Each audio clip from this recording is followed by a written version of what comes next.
Hey everybody, this is Corey Mack with Mac Sports MMA. If you have not subscribed, please subscribe. There's always more content on the way. Like, comment. I want to know you all thoughts as well. But let's get right into UFC 266. What a night. What a great night of fights. I want to recap the Nick Diaz versus Robbie Lawler, the Shevchenko versus Murphy, and the Volkanovski versus Ortega. First, let's start off with the Nick Diaz and Robbie Lawler. Nick Diaz came out round one. He looked fairly good. He won round one to me slightly. Put together some good combinations. But he looked visibly slower. His cardio was okay. He had a lot of output, but it wasn't a lot of pop behind his punches. He looked, like I said, he looked slower. His speed was not there at all like it used to, but that's expected. He's been out 6-7 years. So the first round he slightly won just off his output, and then second round came, Robbie Lawler started to put the pressure on him. Robbie Lawler landed a few big shots, and then in the third round, Robbie Lawler put even more pressure on him, landed some big shots, even bust Nick Diaz's nose up pretty good.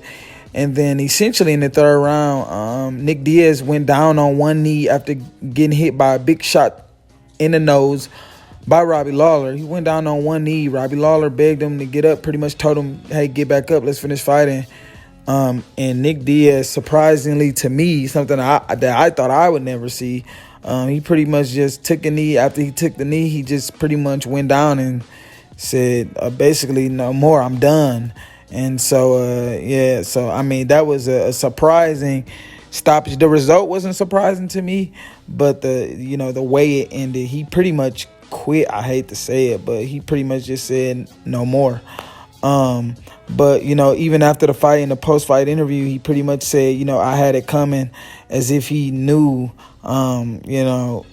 Robbie was going to beat him. So we'll see what he's going to do next. The way he looked, I wouldn't want him to fight again. Me personally, that's just my honest opinion. But hey, you never know. We'll see. He may even come back better. But, let's just see. And then on to the next fight, the co-main event for the title. You got Shevchenko versus Murphy. Valentina Shevchenko, the Bullet. She is the best female fighter I've ever seen, in my honest opinion. I know it's Amanda Nunes out there, who she fought twice and whom she lost to twice. But it's some people that think she won the first fight between Amanda Nunes. And I myself, as many others, definitely believe she won the second fight against Amanda Nunes. I think Shevchenko, man, she just heads and shoulders above her temporaries. She beat up Lauren Murphy for 3.5 straight rounds, essentially, and got Lauren Murphy out of there in the fourth round. She dominated with the wrestling. And obviously the striking is always on point with her. She just makes it look easy. She is so great, man. And I don't see her losing that belt anytime soon.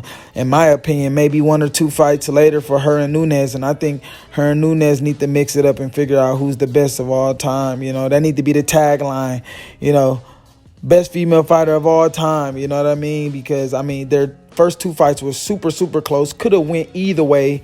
Like I said, a lot of people believe Shevchenko even won the second fight. I myself as well. I believe if Nunes and Shevchenko keep this dominance up in their respective weight classes for about 1, 2, maybe even 3 more fights, I think we need to see a trilogy between the two, because they're running out of opponents at this point. So, yeah, that's just the recap of that. On to the Volkanovski versus Ortega. Volkanovski is a dog. Props to Ortega for hanging in there, but man, Volkanovski, he doesn't get his respect, in my opinion. Volkanovski is the best featherweight in the world, in my opinion. Some people can argue Max, and I won't argue that at all. But in all fairness, Volkanovski got 2 wins over Max Holloway, although some people strongly believe Max Holloway beat Volkanovski in their second fight.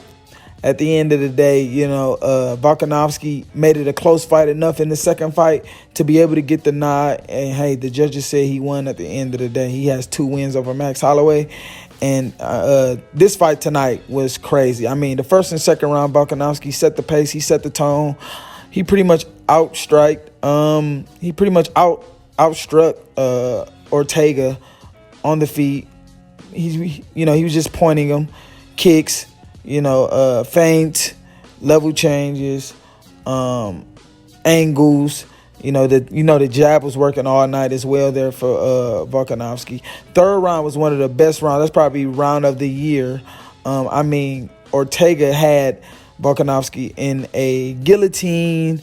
Somehow Volkanovski got out of that. Then eventually, not too long after that, Ortega had Volkanovski in a triangle choke. I have no idea how Volkanovski got out of that. Volkanovski came back and somehow ended up on top after the triangle choke and nearly finished Ortega while he was on top, just pounding Ortega, man. Volkanovski is a savage. And like I said, the only one I can see possibly taking the belt off him is Max Holloway. If Max Holloway can get past Yair Rodriguez, I would think the winner of that fight between Max Holloway and Yair Rodriguez would get the nod to go up against Volkanovski for that featherweight strap. But Volkanovski put on a clinic. He put on a striking clinic. His submission defense was on full display. He got out of Brian Ortega 2 best submissions. It wasn't easy, but he got out, stuck to the game plan, and pretty much just whooped on Ortega, man. Props to Ortega for hanging in there, because it was not a pretty night for him. He was pretty bad. He looked even gassed after the 3rd round. So for him to last the whole full 5 rounds, he deserved much respect. But it has not been a good showing in his 2 title fights. The first one against Max Holloway, which you could argue was even worse for him. And then the second one against Volkanovski, he has to climb that ladder again before, and in my opinion, before he gets a title shot again. It'll probably be a while before he gets another one, especially if Max Holloway or Volkanovski still have the strap, which more times than not they will, because I look at those two, Max Holloway and Volkanovski, as the 2 best by far, and I think they got a pretty big gap from everybody else. I think those are the 2 that sit up high. But what a night of fights. That is my UFC 266 recap. And again, so if you all have not subscribed, please subscribe. There is more videos that's always on the way. Like, comment.